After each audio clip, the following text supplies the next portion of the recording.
It's funny to me that Olivia Wilde modeled Chris Pine's character off of Dr. Jordan Peterson because I've read his book, and one of the rules in his 12 Rules for Life is set your house in perfect order before you criticize the world. Ironic.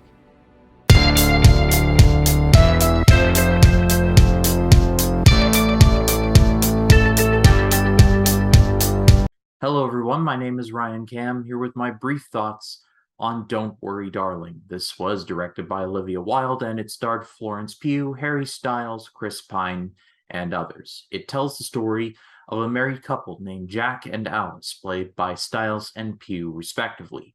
They live in this community called the Victory Project.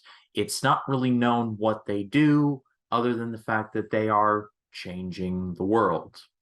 Nothing really to see here, except for everything. This movie has gotten all sorts of buzz. The wrong kind of buzz, though, and that's just the movie itself, not taking into account all the drama that has surfaced as a result. Like I said, I won't be commenting on it any further than I have, but I went into this movie with an open mind, like I always do. And I can safely say that this movie is pretty well acted, pretty well shot, and I love some of the music choices. However, it's about as wide as an ocean and as deep as a puddle. Like I said, it's pretty well acted. Florence Pugh does a really good job. She pretty much carries the whole movie on her back. I'm surprised that she didn't have to go see a chiropractor afterwards because she really did carry the movie on her back. And from what I read, she and Olivia Wilde did not get along super well. So, I mean, even more power to her for being able to work through a tough situation like that, if the reports are to be true. Harry Styles is good in here as well, and Chris Pine is always reliably good in pretty much everything. He brought a lot of charisma, even though he is a Jordan Peterson pastiche. I still enjoyed the performance overall. And the biggest compliment that I do have, the movie looks really nice. The community does have a bit of nuclear family, like stock photo kind of vibe. It kind of looks like that town in Kingdom of the Crystal Skull with the fridges that are really durable. You know the ones I'm talking about. It makes for a compelling mystery for about the first 20 minutes. And then, oh no. There is a twist, and a pretty big one that happens at a certain point in the movie. I'm going to dedicate a spoiler section to discussing that, but just in case you all have not seen the movie, I will not spoil it in this particular section of the review. What I can say, though, is that it's pretty stupid. At best, the ideas explored in the movie have been done a whole lot better. Movies like The Truman Show immediately spring to mind. I've seen some comparisons to The Village, which that twist in that movie was spoiled for me. I actually haven't seen it, but it definitely is more along the lines of both of those vibes. But The Truman Show I've seen a ton of times, and I love that movie. And it's somehow done better in the vibe of that than in Don't Worry, Darling. And when you know the twist, it just opens a whole number of different questions that it's like a thread. Once you start pulling the thread, the whole thing just falls apart. And I guess this is as good a place as any to go into the twist. So spoiler warning, skip to this time code if you want to skip past this and hear my final thoughts. So the big twist is that this movie takes place in modern day.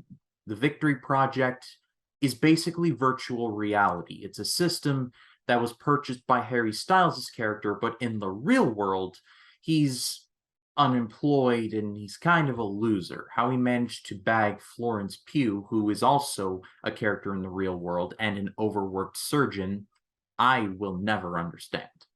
But it's heavily implied and downright shown that he purchases the software, kidnaps his, I want to say, girlfriend, and forces her to stay in this bed forever hooked up to this software, Clockwork Orange style, while he comes and he goes.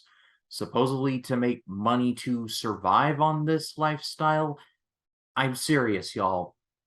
Even on the drive home, I was confusing myself, just trying to untangle this web. Again, the Truman Show explored something like this better when the person who is living in a world that's not his own and it's a fabrication, without his consent, seemingly, do you tell him about it or do you just let him go on about it since it's the only thing he's really ever known?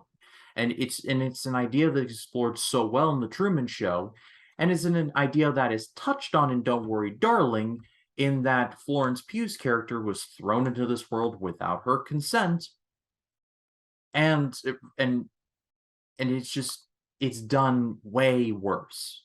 Not to mention that it's implied that the characters in the Victory Project are basically avatars of real people in the real world. So do they know that they're avatars? I feel like there's a whole Turing test thing that we just completely glosses over for the sake of commentary. But even the commentary is kind of half-baked. I feel like this movie tries to say everything, but instead just pretty much says nothing. Folks, at the end of the day, this is easily one of the biggest disappointments of the year. I'm going to give this a forgettable rating. Not horrid. There is clearly effort put forth into this, specifically in the acting and in the cinematography and in the score. There is actually some good music in this. But man, this movie reaches way out and completely whiffs it. And no, the whole drama thing is not impacting my score here. I'm pretty sure this would have been my score even without that. But unfortunately, I feel like Don't Worry Darling's legacy will be remembered more for miserable Chris Pine and Shia LaBeouf quitting, even though his role in this would have been really weird if he had been kept in. I don't know, it's a mess. But what did you all think of Don't Worry Darling? Leave your thoughts in the comments. I'd love to read what you have to say.